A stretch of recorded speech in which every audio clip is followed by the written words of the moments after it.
So yeah, I'm a lawyer, so just be patient with me. I think it will be useful for me to know how many of you have a legal background, so I know how technical can I be. Is anyone a lawyer, law student? No. Okay, I can do it. No panic. Trust me, I'm a lawyer. Okay, so I was asked to unpack a little bit the legal framework on therapeutic gene editing, somatic one. And of course, dealing with the legal issues, I of course need to pass a little bit by the ethical ones, even though I do believe my co-speaker will be more focused on ethical considerations, but I cannot avoid it simply because we need those kind of ethical considerations to have a proper meaning of what the applicable laws say. And I will focus my presentation on Europe, both on the norms of the Council of Europe and the European Union. For the record, two different institutions. European Union, that's where you left because you had Brexit, and then you have the Council of Europe. So two different institutions, two different set of norms, both of them applicable in Europe, generally speaking. I'm not going to be very technical in what I say Europe. Let's say it's more than the European Union. So I will start with the general norms, which are the ones on fundamental rights, which in the end also apply a little bit here. One of the most general ones will be this one. It's Article 3, 2b. It can be found on the Charter of Fundamental Rights of the European Union, meaning that it only applies on the countries of the European Union. It is a fundamental right norms, and therefore it's very general. But you can see there, I highlighted that there is a prohibition of eugenic practices, whatever that is. For the record, it's not very clear what is eugenics, and in particular, the selection of persons. Of course, gene editing is just one among the many medical or scientific tools that you can use in order to carry out eugenic practice. But, well, yes, there can be some prohibitions of what we call genetic enhancement, even though, as I will discuss with you later, this is not absolutely clear. And especially, actually not later, I think it's even now. Because the main focus of that prohibition is because we want to forbid eugenics. We had many events in our past, especially in our recent past during the Nazi times, that shows that things that are carried out under the name of eugenics tend to be awful in terms of human dignity. I mean, mass killing millions of people just because someone thought that their lives were not worth living. Their standards, their genetic code was not up to the standards of what will be a proper human being, according with some conceptions. So yes, we are sought to believe, especially us in law faculty, that eugenics is something bad and everything should be forbidden. This is the mainstream understanding.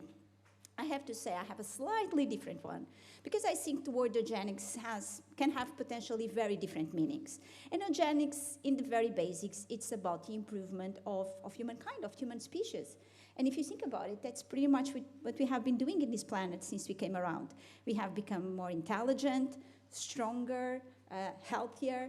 Our life expectancy has increased. So this can even be considered a form of eugenics, the simple fact that we can now survive to some diseases that some hundreds of years ago will immediately kill us. So the notion or the understanding of what is eugenics is open to discussion, meaning that the prohibition in that norm is actually open to discussion. We don't know very well what can go into there.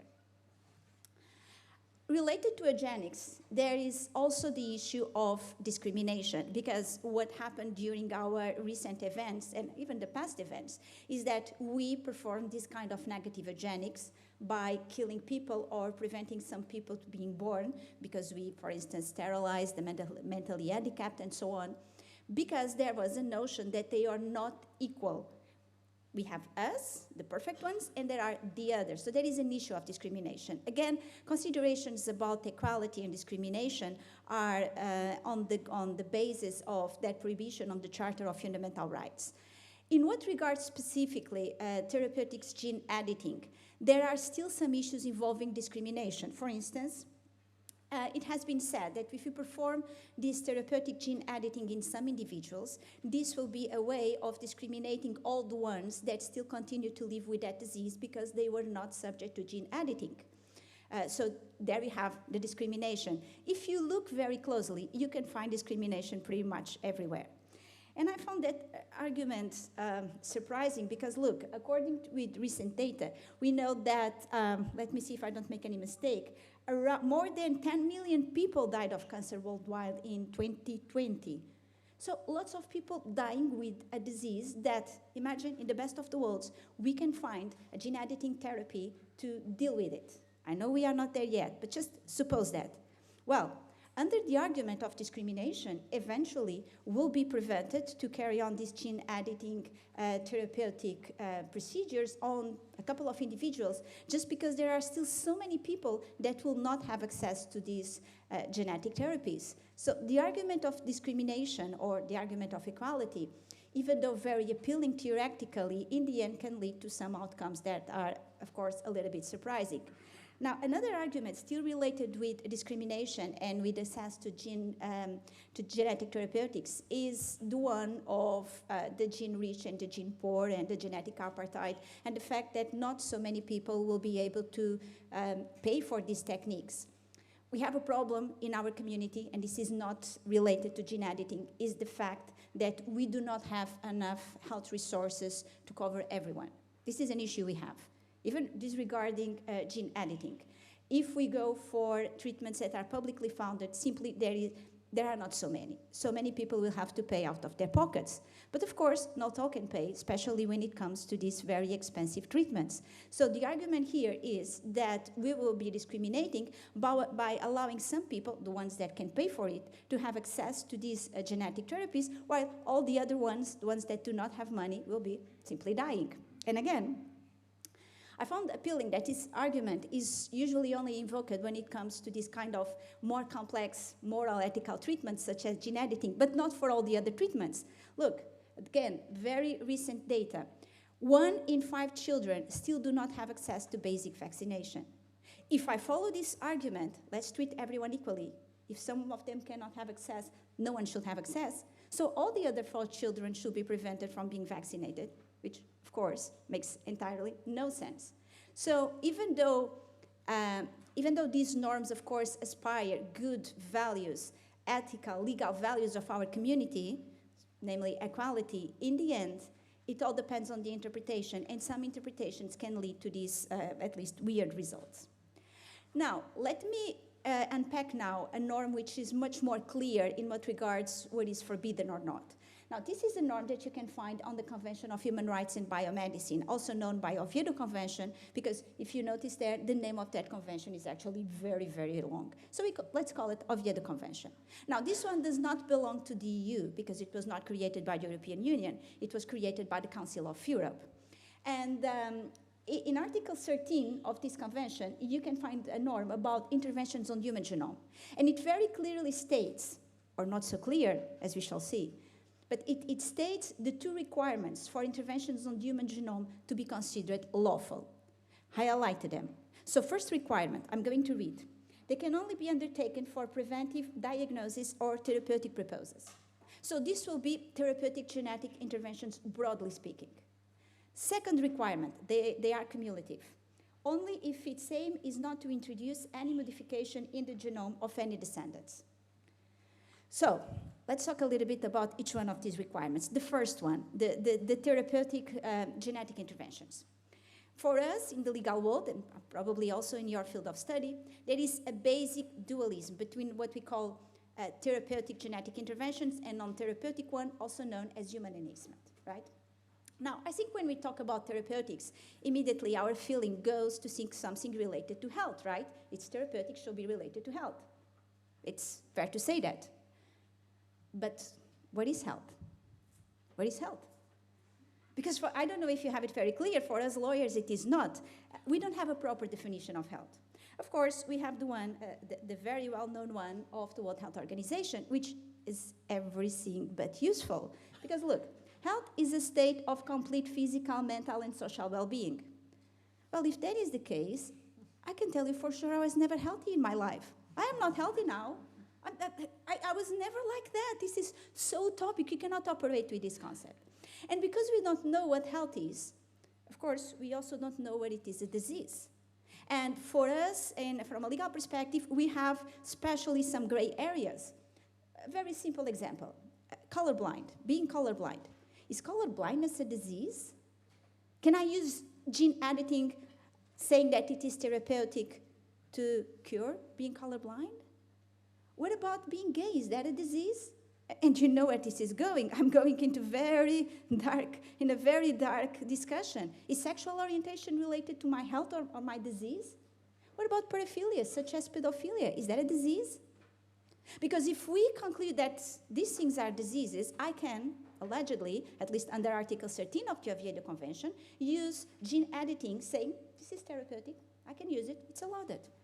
So, very complicated. But now let's assume, for the sake of the argument, that we do know what health is, which we don't, but just assuming. Even if that is the case, we still don't know what will be a therapeutic genetic intervention. Because look, to be therapeutic, is it required that the genetic intervention actually cures the disease? Because for conventional medicine, we don't have this requirement. Let me give the case of diabetes. We don't have a cure for diabetes, as we know, but we provide several treatments called therapeutic to patients with diabetes. Would simply help the patient to cope with the disease, to have a kind of normal life. And this is considered therapeutics. So if I perform a kind of genetic intervention that helps someone to live with the disease but does not cure the disease, will that be therapeutic? I don't know. And another question, is it required that I have the disease at that very same moment, or can I just use gene editing to prevent a future and possible disease? Because again, we have this same example in conventional medicine, like not gene-related, with the case of vaccination. When I take a shot for the flu, let's say, I do not have the flu at that very same moment. The aim is that I don't want to have the flu. Now, what if I perform some kind of gene editing so my body can be immune to cancer, HIV, COVID-19? Will that be therapeutic? It's not that different from vaccination if you think about it. But then again, it's a kind of human enhancement. Because I'm making my body better.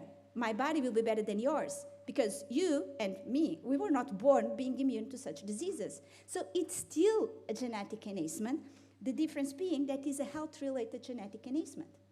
Will this still be therapeutic because there is a connection with health? We actually don't know. So when Article 13 says that therapeutic interventions are allowed, we don't know very well what goes into there.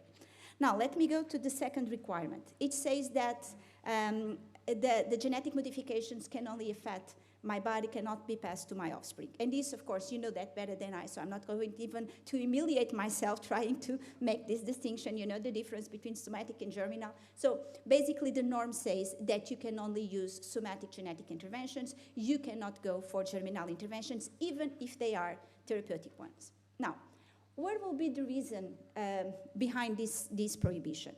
I think there are two. One is kind of more technical. Is the idea, and again, you know that better than I do, that at this stage of scientific development, we still do not have enough guarantees regarding the safety and effectiveness of these treatments. So if something goes wrong, one thing is just affecting my body, but the totally different thing is if it will affect my kids and my grandkids, like future generations, and imagine that we cannot correct that genetic mistake. Well, that will be a problem. But from the legal perspective, there is also another problem, and this is the right to genetic immutability, also known to right to genetic identity. It is foreseen in some laws, in some constitutions, in my national one, in the Portuguese constitution, we have that right. What does that mean? Well, simplest meaning of all, it means that no one can change my genetic code without my consent, right? This is the simple part. But, of course, if I want to change my genetic code, like I require to my daughter, can you perform some kind of genetic therapy on me, just on me, not affecting my kids? Yeah, that will be allowed because there is my consent. Well, I think, again, this is not that simple as our intuition will say, because imagine those cases, the case in which a child will be entitled to receive, according to the particular conditions, some form of genetic therapy. But consent, of course, cannot come from the child, because she's a minor, she cannot consent. So it will be the parents consenting. And this is not very complex in legal terms, because parents are the ones that are supposed to consent on any kind of medical treatment to be provided to the child, because they are the legal representatives, as long as they act, and now, look this one, on the best interest of the child, whatever that is. So I would say that the best interest of the child is to be healthy, but some would say that the best interest of the child is not to have the genetic code change. Open to discussion. Now, let's put things a little bit more complicated. What if I have a kind of genetic disease that will be passed to offspring, and I will have the possibility, and I know it's germinal, I just want to give a very brief comment about that. And I want to have the chance to prevent my kids and my grandkids and well, all my descendants to have that disease. So it will be therapeutic, but germinal. I cannot do it because it's forbidden by Article 13. And now look, this is a child with Tay-Sachs disease. By following all criteria, a very excruciating disease, a very short lifespan, full of pain, limitations. Do you think this child could care less if the genetic code is not the same genetic code with whom she was born, if she could be healthy? Does anyone care about it? Because quite frankly, I think I don't. I think most important, we lawyers are putting a huge focus on the genetic identity, and my genetic code cannot be changed. In the end of the day, I rather prefer to be healthy than have my genetic code unchanged. Well, unfortunately, this is not the mainstream understanding for lawyers, and therefore the law, Article 13, still forbids germinal therapeutic genetic interventions. Now, let me come back to the Oviedo Convention. The Oviedo Convention does something which I found very smart, at least in theory. It absolutely recognizes that since it's regulating technology, biomedicine, it must keep the pace to science. Because, of course, a norm cannot encapsulate scientific development. We know that. This will be actually pretty stupid to think that you can put something in a norm and it will be valid for decades and decades. Because, look, science and technology, and I work a lot with AI, so you see, it flies. It does not run, it flies. What is true today, it will not be true tomorrow. We, lawyers, we are very slow to react. So, of course, when we create a law and we think that's going to last for decades and decades, and if it is a law that will regulate science and technology, that's the way for disaster. So the Oviedo Convention recognized that, and it says that it should be amended whenever there are new scientific developments. So in theory, that means that if gene editing suddenly becomes much more safer, or not suddenly, it's getting there, much safer, more effective, well, if we can rely on that, eventually the norm will change, and even impose a revision every 5 years. It has never been changed up until now. So let me summarize. I don't know how I am with time. 27. Okay, so I think I can do it. So up until now, I have been dealing with the big picture, right? The main norms that apply to gene editing. Let me go now a little bit to detail.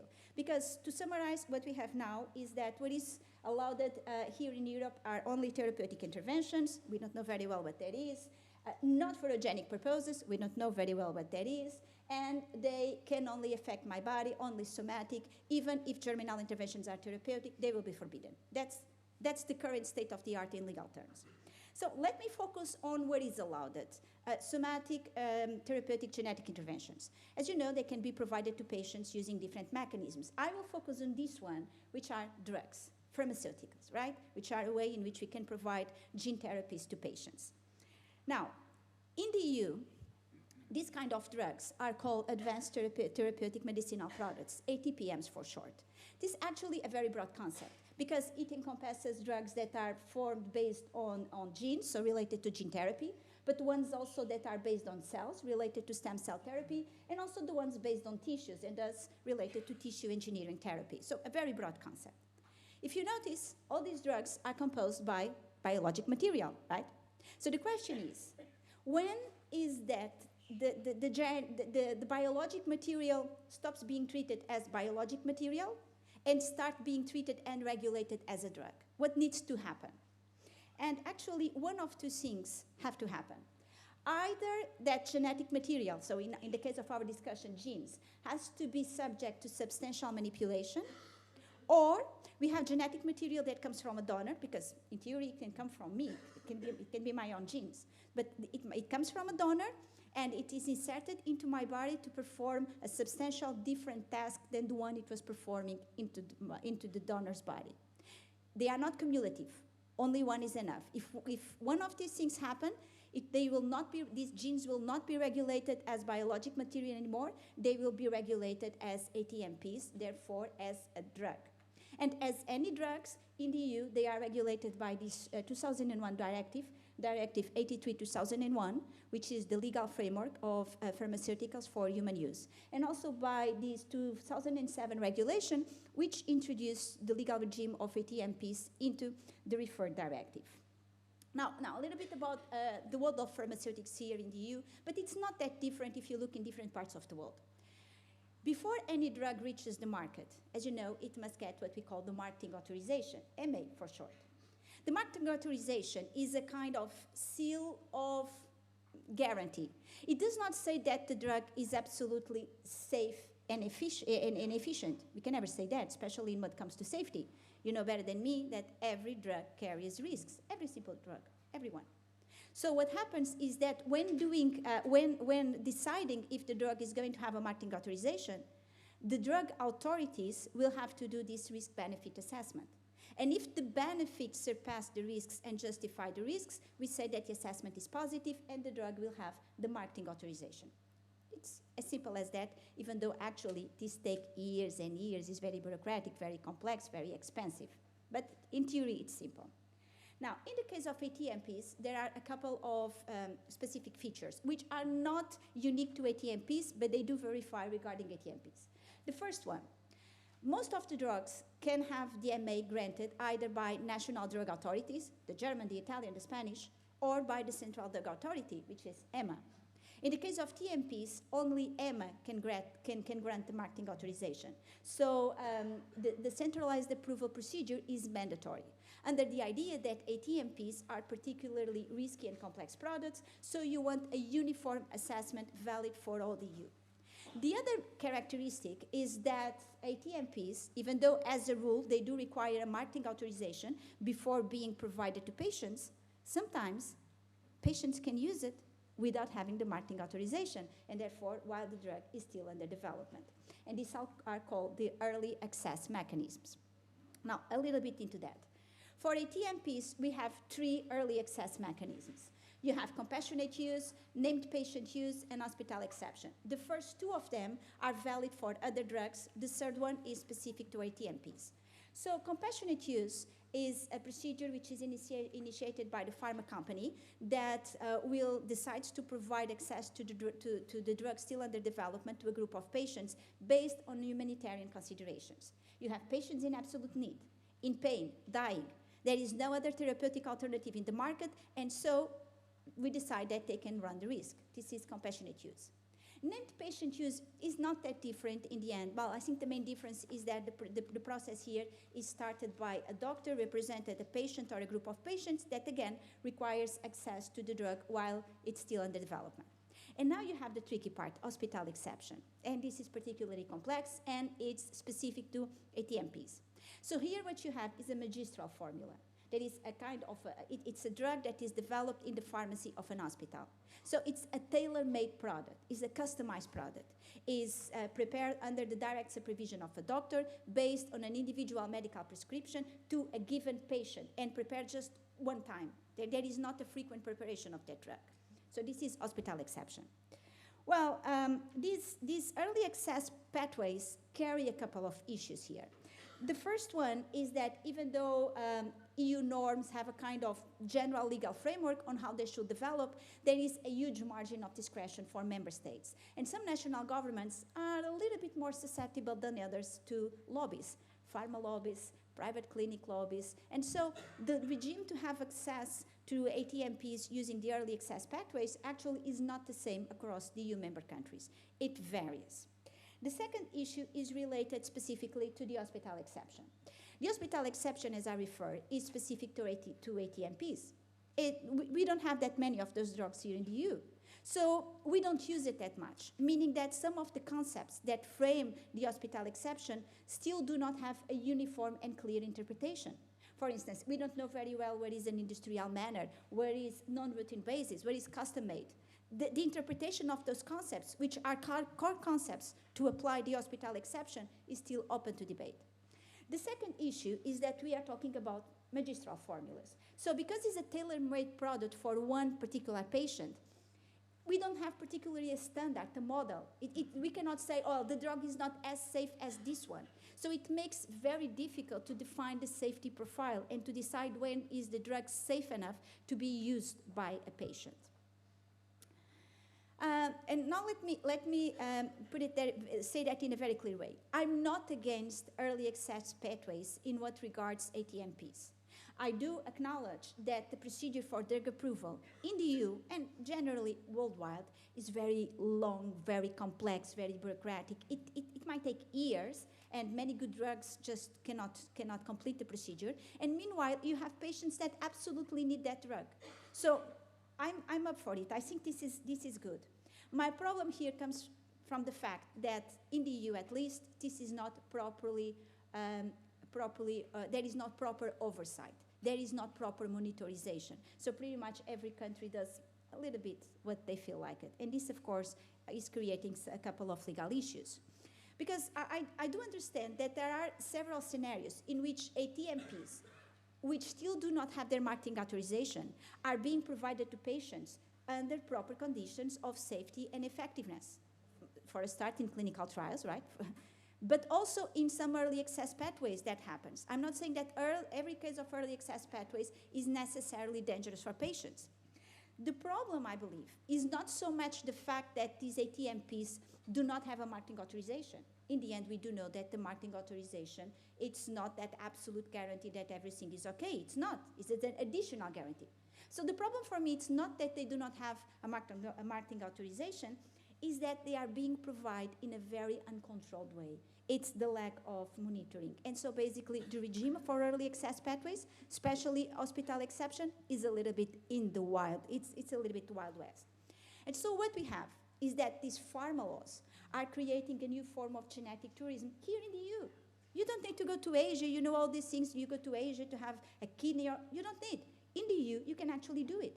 Because we are creating a couple of genetic paradises where patients, desperate patients in absolute need, and their relatives, obviously in very fragile situations, go from jurisdiction to jurisdiction looking for the more flexible one, where they can have easy access to ATMPs without DMA, and where it's not so expensive, because needless to say that these clinics do not provide ATMPs for free. So basically they are looking for a miracle. But as you know, since Jesus Christ, we don't have that many miracles in our lives. So yeah, we have a couple of people totally unprotected because of these pharma laws and the legal loophole. Another thing I would like to call your attention, and I'm coming to the end, is the role of patients' desires and wishes. Because nowadays, the cornerstone of medical law is patients' informed consent, right? And we tend to think about patients' informed consent as the right to refuse a treatment that I do not want. And in some jurisdictions, again, in mine, this is even a crime if the doctor provides a medical treatment without the patient consent. Eventually, it can go to jail. Now, but here we are in the opposite situation. What about in those cases in which the patient says, I want to have access to that medical treatment, let's say an ATMP, and the doctor says, no, I will not prescribe it, it's too risky. What about the patient's desires? Patient's informed consent was not created for this scenario, because we assume that doctor-patient relationship is not a regular consumer relation. The patient is not a consumer, or if you want, is not a regular consumer. So the patient cannot simply say, I want that treatment and I want that one. No, it doesn't work like that. But why don't we discuss patients' wishes also in this scenario? Well, you see, in the EU, for instance, the right to, the so-called right to try was passed in law in 2018, and that's what I'm talking about. I know it was Trump administration, but some things happen also in Trump administration. So in the EU, this is already recognized. In the EU, not. Many of my fellow lawyers, they say that we should not allow patients to decide to receive risky treatments. Because when they decide to do so, they probably are not in their rightful mind. They are in desperate situations, and we need to protect patients from reckless decisions. Yes, but here's the point. They are in a desperate situation. They reach the end of the line. There's no more for many of these patients. They will certainly die if they do not have access to any treatment. So I do believe that we have to discuss the possibility of this kind of patients in some situations decide to receive risky treatments, even if the medical community, even if lawyers, we tend to believe this is too risky for the patient. We actually have a discussion as that in the European Court of Human Rights in 2014. The case involved an ATMP, not related to gene therapy, but to stem cell therapy. It involved, I don't know if there is someone from Italy, a very well-known Italian institution, the Stamina Foundation. So the Stamina Foundation was providing stem cell treatments, ATMPs, to patients without proper marketing authorization. Eventually, there was an inspection from health authorities, and they found out that you see what I'm doing? They did not have enough evidence regarding their effectiveness and safety. Basically, what we have were some testimonies from alleged cured patients. Huge soap opera. We had a decree from the government. You have court rulings, well, things in the south of Europe. Some people are actually serving jail sentence because of that, but the case reached the European Court of Human Rights. And there were several issues being discussed by the court, but one of them, the one I want to present you here, is if a patient can require to receive a risky medical treatment. And in this case, actually, there is an additional layer of complexity, because this was not the patient himself, was the patient acting on behalf of a minor child. So as a father saying, I would like my child to receive this treatment. Well, the decision of the European Court is, no, you cannot, because this is too risky. Now, I'm not going to discuss if in this case was lawful or not. I don't know that the many specificities of the case to say if it's a good or bad decision. I have my own idea, but I don't have certainty about that. I would say it's not a surprising decision, because the case law of the European Court of Human Rights tend to be very, let's call it, very paternalistic. We need to protect people from reckless decisions. So you don't have the right to be stupid. I think we all have the right to be stupid and to take stupid decisions. It's right. I exercise that right many times per day. So I do believe we have that right, but the court doesn't. The court wants to protect yourselves and me above everything. So we are not there here in the EU. Of course, that for this solution of mine, the idea that patients should be able to decide to take risky treatments, for this solution of mine to be lawful and to be put in practice, there is a prior, and that is to provide proper and reliable information to patients, even because patient's consent is patient-informed consent. The informed is there. And right now, we don't have that, I acknowledge. Right now, the world of ATMPs is filled of quackery, misconceptions, false expectations. People sell, these clinics, they sell the idea of a miracle. And of course, when you are in absolute despair, you buy every idea that they sell you, right? So I do believe that for patients to be able to decide, we beforehand need to guarantee that patients are fully informed. And fully informed in two dimensions. First of all, about the risks and benefits of ATMPs. And we must be very clear saying that right now we still don't know very well what are the risks and benefits, because this is still under development. There is a huge blurred area. Secondly, about the additional risks they incur when they decide to take a drug, any drug, without having the marketing authorization. I do believe that being fully informed of that, many patients will simply decide not to take the ATMPs. And I believe that because there are a couple of studies showing that when patients are fully engaged in the medical treatment and they have proper information, they are less prone to take this kind of risky decisions. In the end, we all want to survive, right? It's our survival instinct. But if they have all the information and they still decide to take the medicine, I think we should reframe our current understanding of what is patient's informed consent. So my very final words. This comes from a lawyer. Of course, I don't have, as far as I don't have not even your knowledge on this field, but from a legal perspective, I do acknowledge, as being a layperson, that ATMPs and therapeutic gene editing in general, it comes full of promises, and it can bring many benefits to our community, to humankind in general. Of course, as many things that can come full of benefits, it also brings with it many risks. And at this moment, when I was preparing my presentation, an idea, well, a quote came to my mind, because I have a 5-year-old that is absolutely obsessed with Spider-Man, so I had my fair share of Spider-Man movies in the last months, and I found this quote, which, you know, when Uncle Ben says to young young Clark, he says, with great power comes great responsibility. And I think in a sense is what comes with this kind of gene editing therapies. It can bring us much good, but of course we also must be fully aware of the many risks that are involved here. These are some of the things I have been writing in this particular topic. If you want to have access to any of them which is not open access, please let me know, and I'm also available to answer any question in case I know.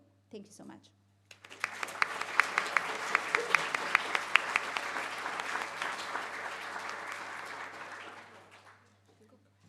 Thanks a lot for this very interesting and engaging presentation. So we are taking some questions from room first.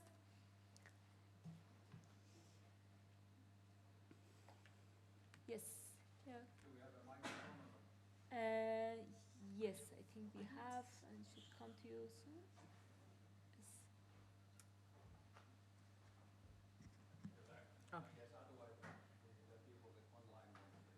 Yeah, that's actually a good concept, yes. Thanks. Kirmo Martivara from Finland. I was wondering if you can comment, because we had idea, maybe some people are in the audience as well, that how is surgery regulated? Because if you compare difficult, like gene editing as a kind of a surgery, it's so that you go to a hospital and then they do whatever they do, and you trust the hospital. But what are the regulations there? Well, I didn't address that issue because this, I will focus on EU law or norms that apply generally in the EU. And as probably you might know, in what comes medical practice specifically, this is not regulated by the EU, not by the Council of Europe. So it all goes to our different national jurisdictions.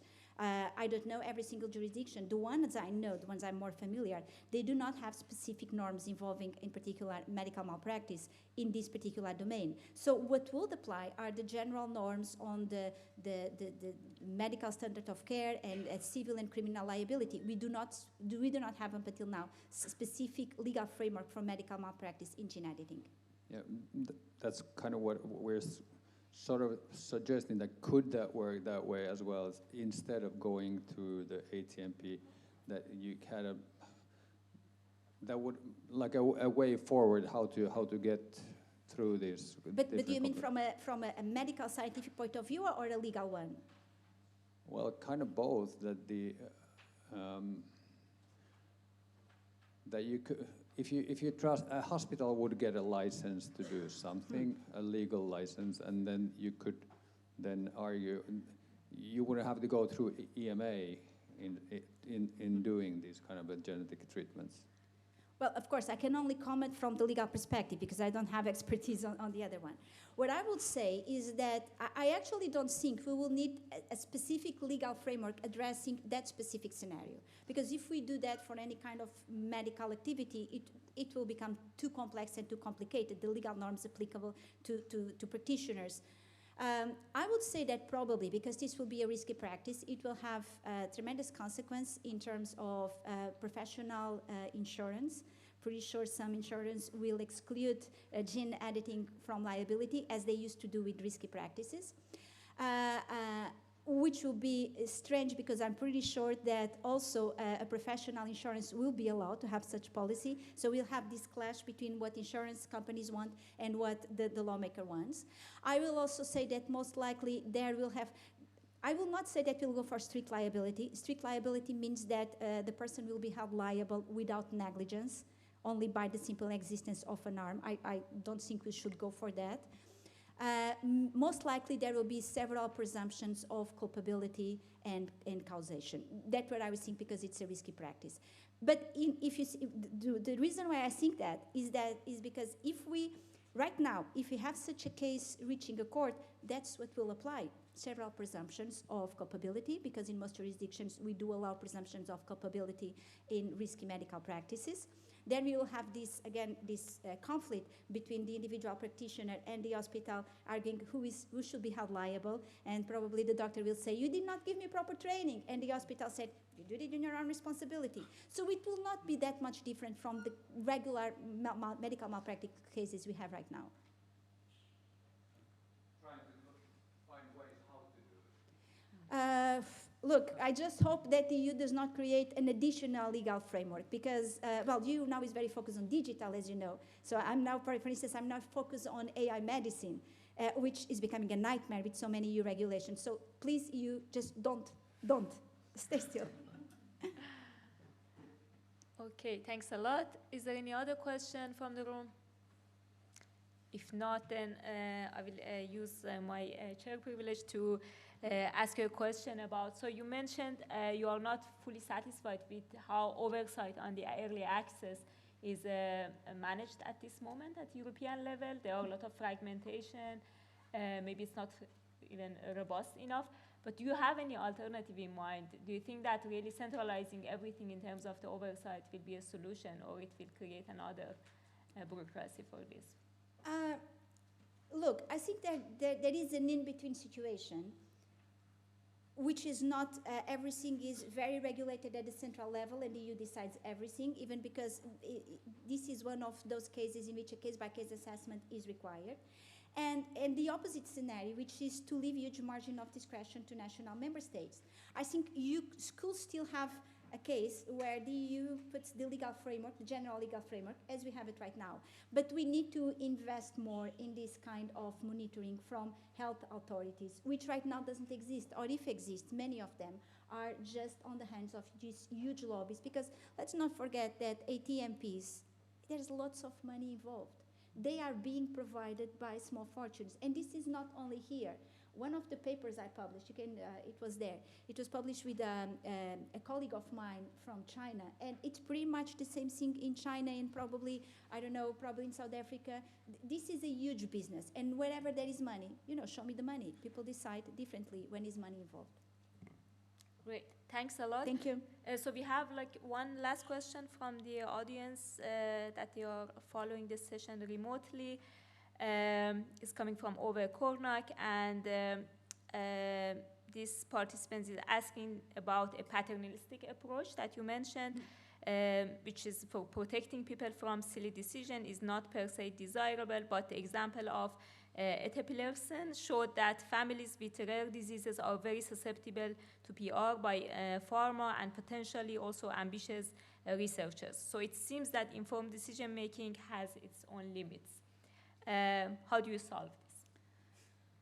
Oh, look, patient-informed consent has been a topic of mine for many years. In between our Western scenario, in which you tend to say the patient is the one that decides. Actually, for many medical information, the family should not only be informed.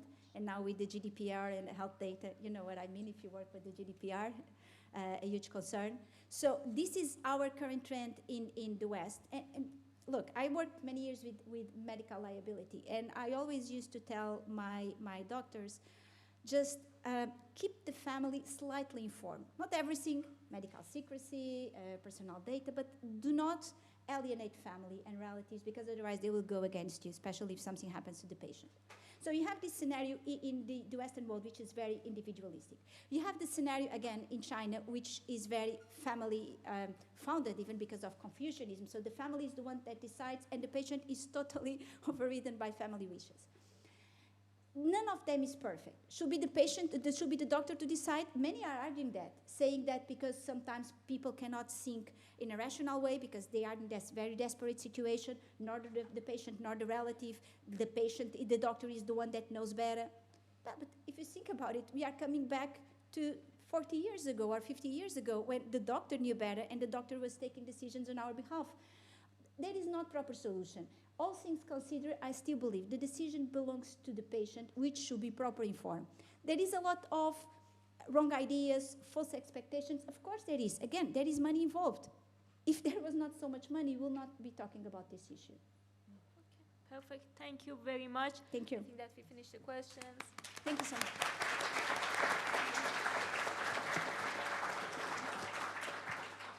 Thank you so much, Dr. Raposa, for that great talk, and I feel like I learned a lot about all of the EU laws that we're dealing with and struggling with here. We're going to move on now.